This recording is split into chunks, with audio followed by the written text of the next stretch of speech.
Hello, my name's Russell Gilmour, and as some of you may already know, I wrote this book and published it last year, and it's called Just Natural Trumpet. Now, in this book, I refer to the natural trumpet mute several times, and include this depiction by Marin Mersenne from 1637 of the mute. Now, it's quite an interesting subject, the natural trumpet mute, because it actually transposes the instrument by a step. Whether that's a semitone or a tone remains open to interpretation, and of course it depends on how it fits into the bell. So I did some research and decided to come up with a set of 3 mutes. These are 3D printed, and I designed them myself, but they are based on original mutes from collections in Nuremberg and Prague. The central one here actually has 2 profiles, meaning that it's reversible, so you can put it in the opposite way and it produces a different sound. So since I got a 3D printer, I also decided to solve another problem, which was that natural trumpets tend not to fit on stands that are made for modern trumpets. So I decided to make one that will fit the natural trumpet profile, and that can be screwed into a shelf, as you can see here, or made into a stand. So those are the things that are new on the website at the moment. There's also the book. If you don't have a copy yet, please have a look at the website.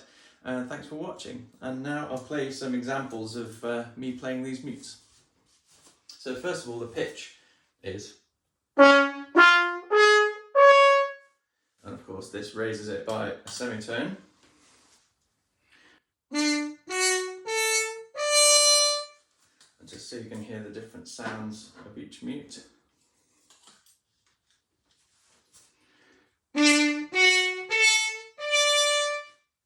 And that one fits the other way as well.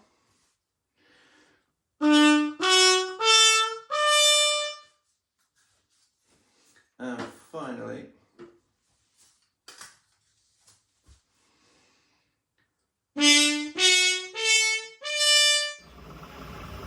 a fusion of modern precision and historical character, these highly detailed mutes are 3D printed in a wood filament, and the finished mutes closely match the weight of their wooden counterparts. Each mute is 3D printed, individually checked and lightly sanded to ensure a smooth and consistent fit.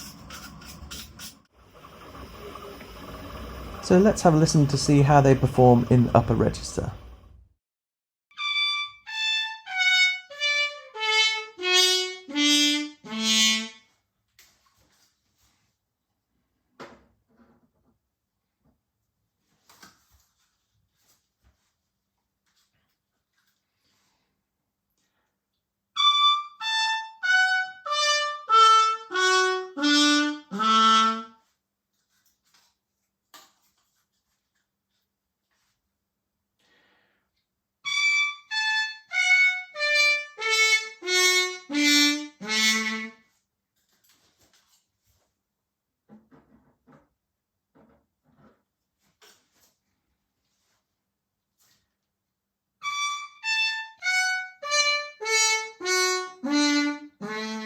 So while I'm on the subject of mutes, I thought I'd just share with you a quotation by Pierre Trichet from circa 1640, translated by David Todd.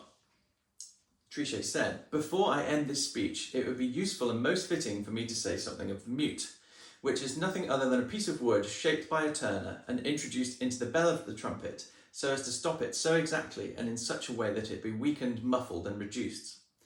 So that this mute may be pushed easily into the bell, it has a stem which adheres to it, made in one piece, very narrow and like the rest, however but widening slightly towards the end. This note must be pierced and completely hollowed out from one end to the other, with very thin sides so that it can bend slightly and fit into the bell. This hollowness is so vital that without it, the trumpet would not sound at all, the air having no means of escape. Thus one recognises that the function of this mute is but to constrict the opening of the bell and to weaken and deaden the sound, which, passing through a very narrow wooden channel, is less striking than if it were completely free.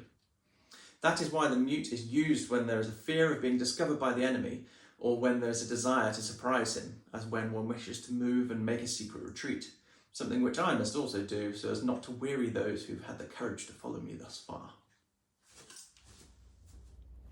For more details and to order these 3D printed trumpet stands and mutes, please visit russellgilmour.co.uk/shop. And for more information about the book, please visit justnaturaltrumpet.com. Thanks for watching. Please subscribe to the channel. I'd also like to say gracious thanks to Graham Nicholson for sharing details of the reversible mute.